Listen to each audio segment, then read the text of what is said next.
Coucou tout le monde, bonjour à tous, bienvenue sur Banton CAP. J'espère que vous allez tous bien.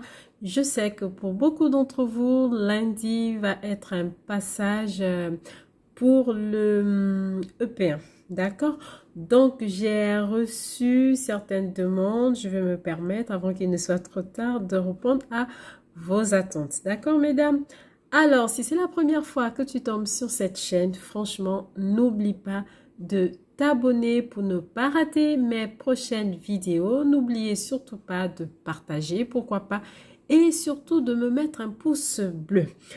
Alors, nous allons tout de suite commencer. J'ai reçu une question. Je pense que la personne va se reconnaître. Il m'arrive des fois de répondre en écrit ou alors si je pense que ça peut intéresser d'autres personnes, je peux en faire sous format vidéo, d'accord, pour pouvoir répondre et peut-être aider d'autres personnes. Parce que je sais, il y a beaucoup d'entre vous qui sont très discrets, qui ne disent rien, mais qui sont présents.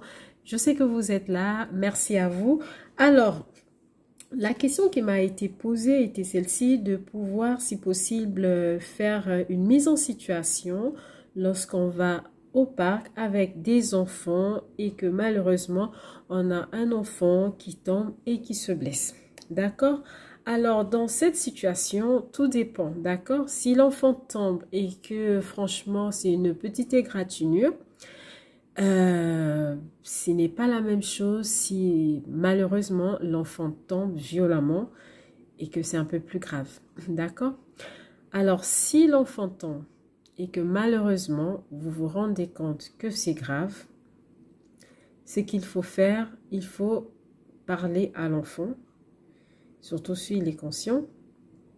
Il faut parler à l'enfant pour essayer de le rassurer parce que c'est sûr qu'il sera en panique. Donc, il faut rassurer l'enfant. Ce qu'il ne faut pas faire, il ne faut pas déplacer l'enfant. Il ne faut pas le bouger. Il ne faut surtout pas essayer de soulever sa tête parce qu'on ne sait pas. D'accord? Vous le laissez comme tel. N'essayez pas de vraiment l'agiter. Tout ce que vous pouvez faire, continuez à parler avec lui. Si vous avez de quoi couvrir, il faut le couvrir parce que dans ce genre de situation, on prend froid rapidement. Et tout de suite, vous appelez le SAMU. D'accord? Ça, c'est vraiment lorsque la situation est critique. Et sachant que vous avez avec vous d'autres enfants, d'accord?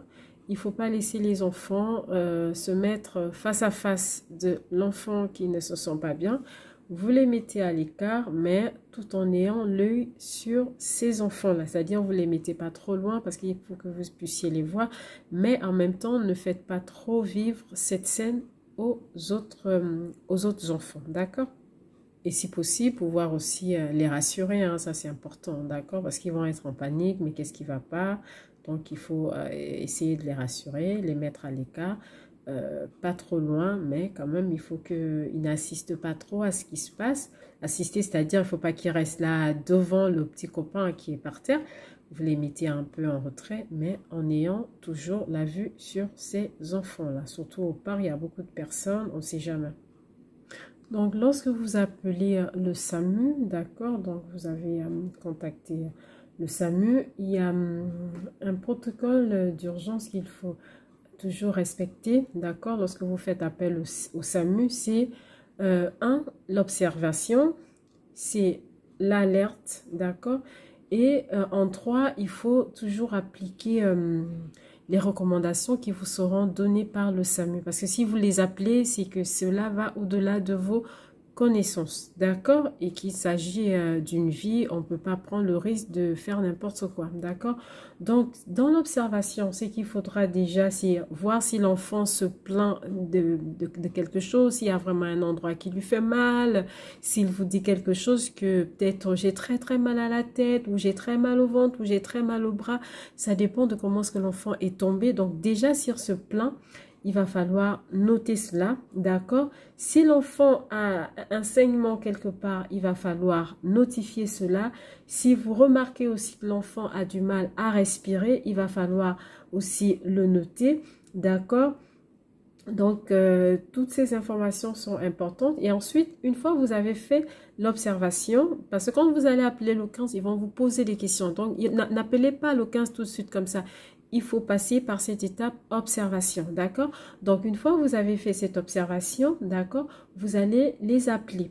Quand vous allez les appeler, n'oubliez pas, il ne faut jamais raccrocher en premier, d'accord? Vous devez toujours attendre que eux ils vous demandent de raccrocher, d'accord? Donc, en les appelant, il faut décrire vraiment l'état, d'accord, de l'enfant. Donc, tout ce que vous avez pu observer en amont, vous allez devoir décrire ça au médecin que vous allez avoir en ligne, d'accord? Vous allez décrire cela, vous allez leur donner l'adresse de là où vous vous situez. Si c'est dans un parc, vous donnez le nom du parc. Si vous avez l'adresse exacte, vous donnez, d'accord? Il faudra également aussi préciser ce qui s'est passé. Si par exemple l'enfant est tombé et que c'est la tête qui a cogné, ou s'il est tombé sur, je sais pas moi, vraiment vous précisez ce qui s'est passé, d'accord?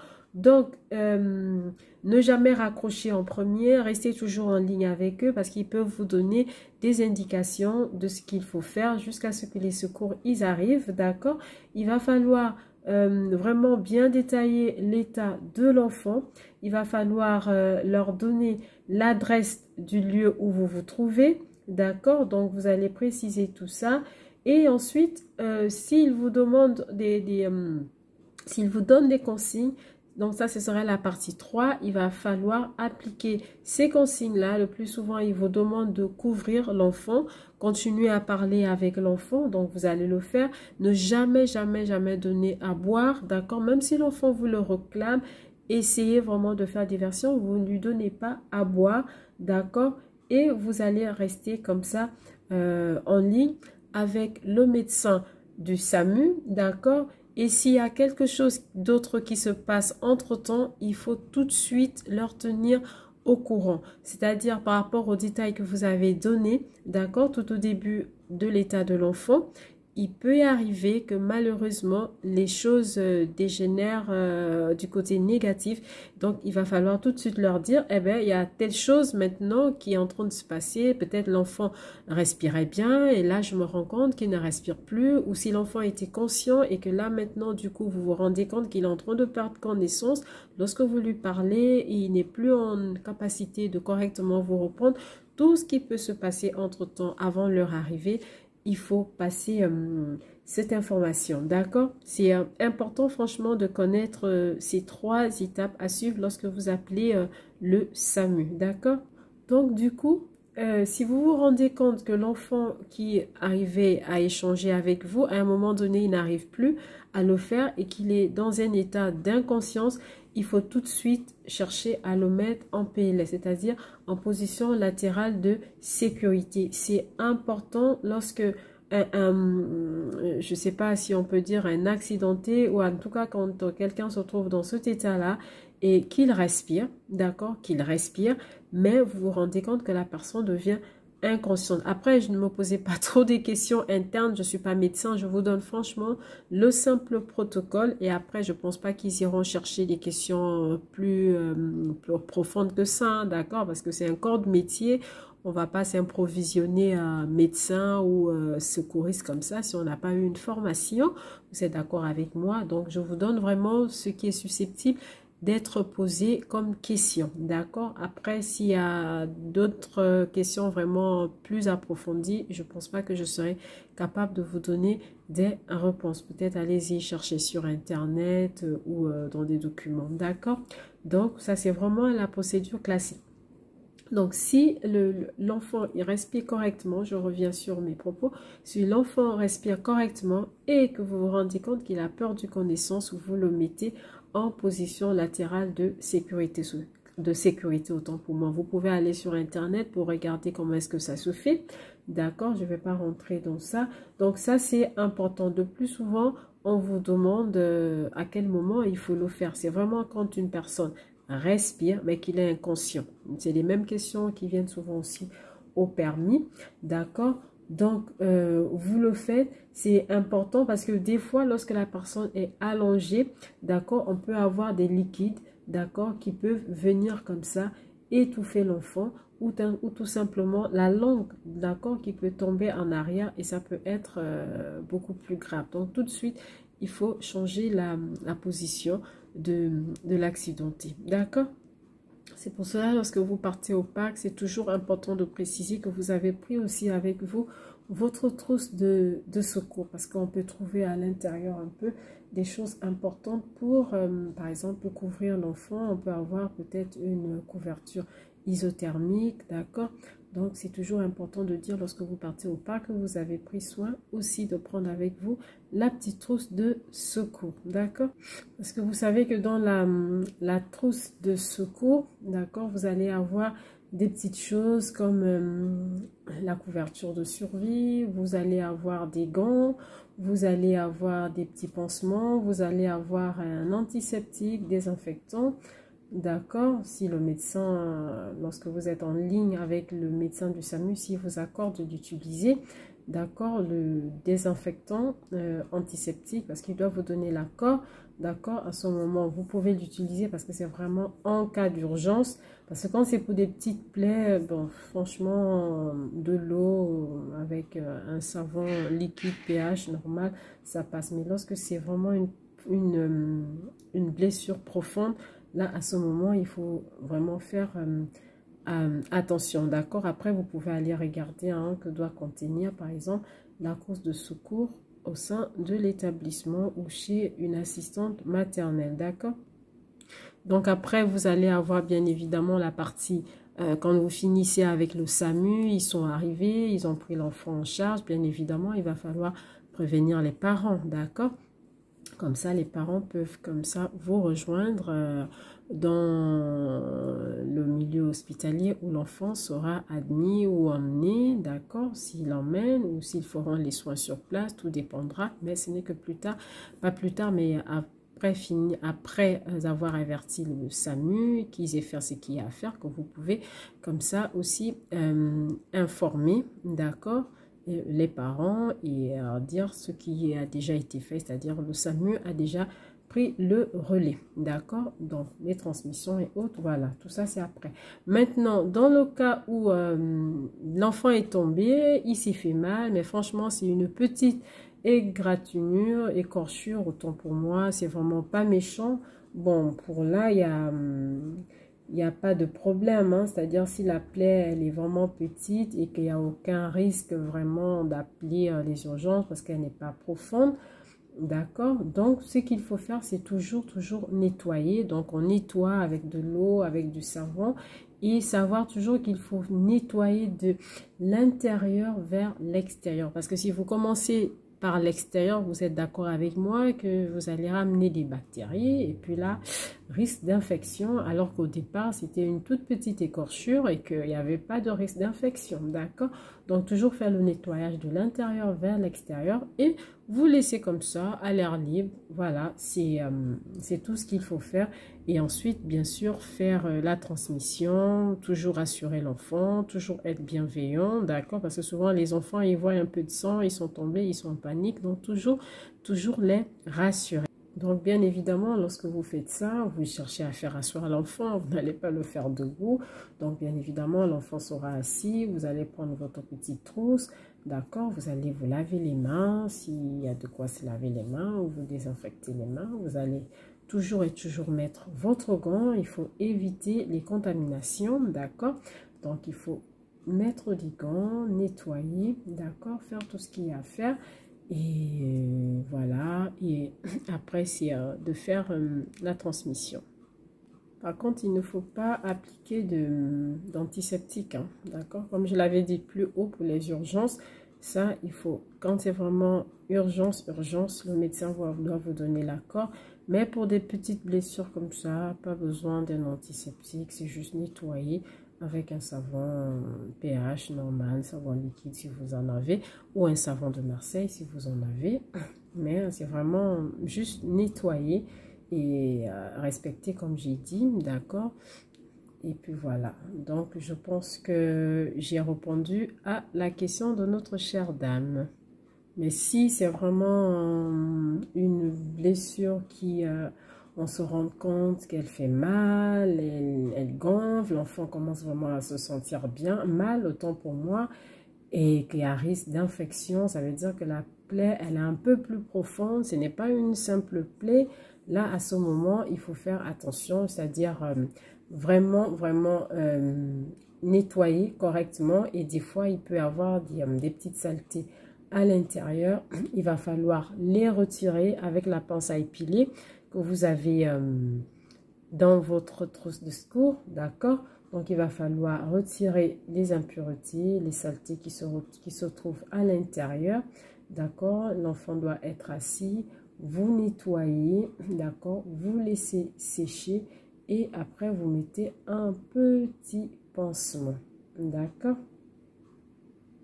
Donc, c'est le même principe, hein? Il faut toujours nettoyer de l'intérieur vers l'extérieur, d'accord? Si c'est une plaie vraiment que vous pouvez gérer à pas appeler le SAMU, et bien vous le faites avec la trousse de secours. Vous avez des petits pansements, vous avez nettoyé, et bien vous mettez le pansement, c'est bon, vous allez faire la transmission le soir aux parents, et puis voilà. S'il n'y a pas besoin d'appeler les parents ou d'appeler le SAMU, eh bien vous gérez et ça va, c'est des choses qui arrivent, hein. Donc voilà, c'était pour répondre à cette question parce que cette personne, elle me disait qu'elle passait son examen lundi de la semaine prochaine et qu'elle voulait une réponse à cette question. Et bien voilà, ma belle, je répondu à votre question.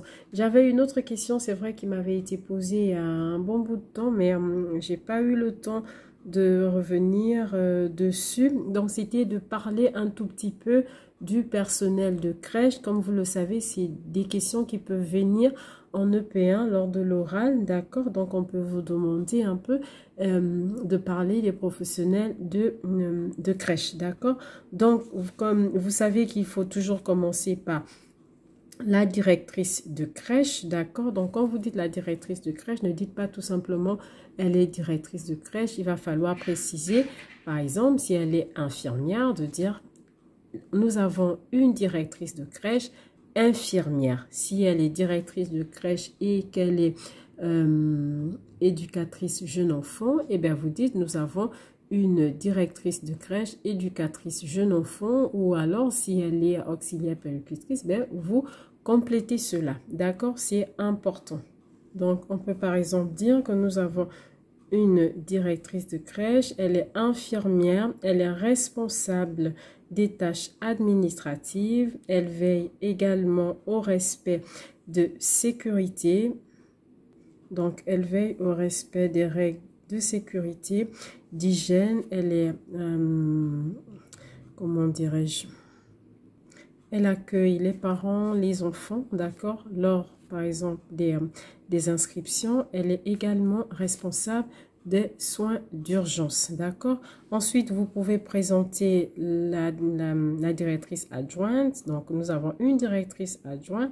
Elle est, par exemple, on peut dire, elle est éducatrice jeune enfant. Elle travaille en collaboration avec la directrice de crèche. Donc, nous avons dit que elle était éducatrice jeune enfant. Du coup, on peut ajouter que c'est elle qui décide et met en place les activités d'éveil et d'animation.